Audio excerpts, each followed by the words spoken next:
Bismillahirrahmanirrahim. Assalamualaikum warahmatullahi wabarakatuh. Kali ini saya akan membahas tentang metode transportasi. Yuk kita simak. Metode transportasi ini berfungsi untuk mengatur distribusi dari sumber-sumber yang menyediakan produk yang sama ke tempat yang membutuhkan secara optimal. Jadi, metode transportasi ini berhubungan dengan distribusi suatu produk tunggal dari beberapa sumber dengan penawaran terbatas menuju ke beberapa tujuan dengan permintaan tertentu. Karakteristik metode transportasi yang pertama, suatu barang dipindahkan dari sejumlah sumber ke tempat tujuan dengan biaya seminimum mungkin.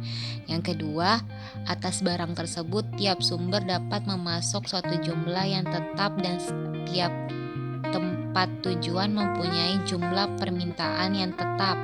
Model transportasi dapat digambarkan seperti yang tertera pada gambar ini. Jadi, A1, A2 hingga AM merupakan jumlah suplai atau pasukan ke sumber 1, 2 hingga ke M. A, B, B, BN merupakan jumlah domain atau permintaan pada sumber ke A, B hingga ke N. Sedangkan C1A hingga CMN biaya yang terjadi akibat perpindahan dari sumber ke tujuan, dari sumber 1 ke A, dari sumber M ke N. X1A, XMN merupakan jumlah yang terjadi akibat perpindahan dari sumber ke tujuan. Jadi dari sumber 1 ke A, dari sumber M ke N. Untuk membantu penyelesaian masalah metode transportasi digunakan alat bantu berupa tabel seperti yang tertera pada gambar tabel seperti ini, dan inilah disebut tabel transportasi. Untuk menyelesaikan masalah transportasi terdapat beberapa metode yang dapat digunakan. Jadi ada 3 ya. Yang pertama NWC, metode Northwest Corner. Yang kedua LC, metode Less Cost. Yang ketiga metode FAM, metode Vogel's Approximation Method. Dan hari ini saya akan membahas metode NWC, metode Northwest Corner. Metode NWC di mana metode yang memulai langkah awalnya dari pojok kiri atas.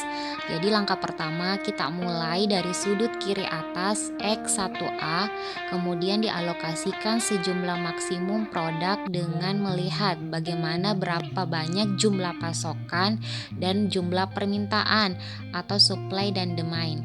Terus langkah kedua, bila XMN merupakan kotak terakhir yang dipilih, lanjutkanlah dengan mengalokasikan pada XM N tambah 1. Langkah ketiga, bila tidak ada kapasitas atau domain pada baris kotak terpilih sudah terpenuhi, maka alokasikan ke XM plus 1 N.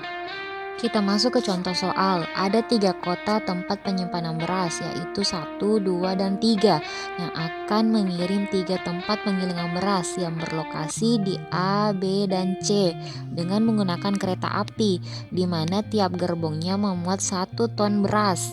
Data pasokan beras dan data permintaan beras untuk setiap bulannya, serta data biaya pengiriman dapat dilihat pada tabel berikut ini.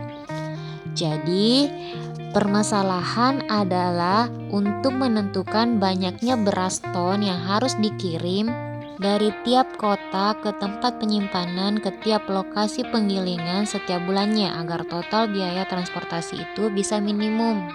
Langkah pertama, distribusikan data yang ada di soal ke dalam tabel transportasi seperti tabel berikut ini. Langkah kedua, mulai dari pojok kiri atas X1A dengan jumlah suplai 200 dan demand 150. Maka jumlah maksimum yang dapat dialokasikan pada saat X1A adalah 150 sejumlah domain. Karena jika dialokasikan sebesar 200, sejumlah supply akan melebihi kapasitas domain. Dari alokasi X1A ini, maka X1B dan X1C berada pada baris yang sama, yaitu baris 1 tidak perlu dialokasikan, jadi nilainya 0. Langkah ketiga, karena baris pertama sudah memenuhi domain, N tidak ada sisa sehingga alokasi pada XM N tambah 1 kotak sebelah kanan dari kotak terpilih pada baris yang sama yaitu X1B tidak dapat dilakukan, maka lanjutkanlah alokasi XM tambah 1N kotak di bawah kotak terpilih. Dalam hal ini yaitu X2A dengan jumlah suplai 200, namun telah digunakan X1A sebesar 150, maka sisa suplainya 200 dikurang 150 sama dengan 50 dan domain 175 sehingga jumlah maksimum yang dapat dialokasikan X2A sebesar 50 sejumlah sisa suplai dan X3A tidak perlu dialokasikan, jadi nilainya juga 0. Langkah kedua, karena baris kedua belum memenuhi domain N masih ada sisa, maka lakukan alokasi pada XM N tambah 1 kotak yang berada di sebelah kanan dari kotak terpilih pada baris yang sama. Dalam hal ini yaitu X2B dengan jumlah suplai 100 dan domain 175, namun telah digunakan X1B 50, maka sisa jumlah domain 125 sehingga jumlah maksimum dapat dialokasikan pada X2B yaitu 100 sejumlah suplai dan X3B tidak perlu dialokasikan, jadi nilainya 0.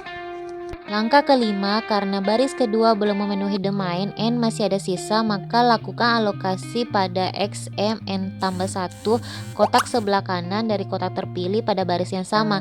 Dalam hal ini yaitu X2C dengan jumlah suplai 300 dan domain 175, namun telah bisa digunakan X1B 50 dan X2B 100, maka sisa jumlah domain sebesar 25 sehingga jumlah maksimum dapat dialokasikan pada X2C 25 sejumlah sisa dari domain.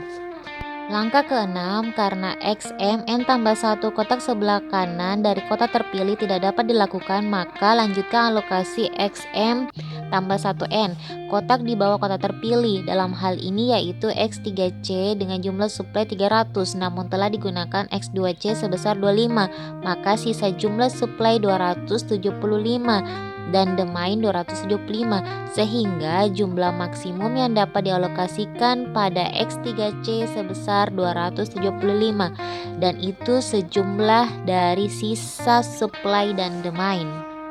7. Karena semua telah teralokasi, maka telah dicapailah solusi yang paling optimal sehingga alokasi optimal dengan metode NWC adalah X1A sebesar 150, X1B 0, X1C 0, X2A 50, X2B 100, X2C 25, X3A 0, X3B 0, S3C 275. Langkah terakhir, menghitung biaya pengiriman yang harus dikeluarkan dengan persamaan sebagai berikut. Jadi min set sama dengan X6 dikali X1A ditambah 8 dikali X1B ditambah 10 dikali X1C ditambah 7 dikali X2C ditambah 11 dikali X2B ditambah 11 dikali X2C ditambah 4 dikali X3A ditambah 5 dikali X3B ditambah 12 dikali X3C. Jadi total keseluruhan min set adalah 5.925. Jadi biaya pengiriman transportasi adalah sebesar $5.925. Untuk mengasah kemampuan kalian, yuk kita coret-coret lagi metode transportasi dengan cara NWC. Jadi kalian selesaikan ya soal berikut ini. Oke, thanks for watching. Sampai jumpa di pertemuan berikutnya. Assalamualaikum warahmatullahi wabarakatuh.